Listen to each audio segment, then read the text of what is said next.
შერიგების პოტენციალი არსებობს, მაგრამ გზაზე ბევრი დაბრკოლება, წყენა და გაურკვევლობა დგას. ურთიერთობაში აშკარად იყო კამათი, დაძაბულობა, კონკურენციის განცდა. ორივე მხარე ცდილობდა თავისი პოზიციის დაცვას.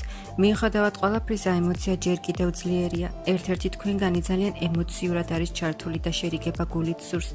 ვიღაც არ აპირებს მარტივად დათმობას, შეიძლება გაიდან ცივი ან მებრძოლი ჩანს მიუხედავად იმისა, რომ შიგნით ემოციები აქვს. კომუნიკაციის ნაკლებობა, გულუგრილობის იმიტაცია, ემოციური ჩაგეტილობა. შანსი არსებობს, მაგრამ ერთ-ერთი ვერ ხედავს ან არ იღებს ამ შესაძლებლობას.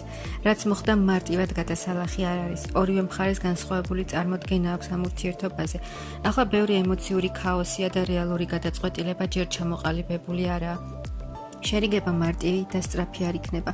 გრძნობები ბოლომდე არ გამქრალა, მაგრამ წყენა და დაუმთავრებელი კონფლიქტი ჯერ ძალიან ძლიერია.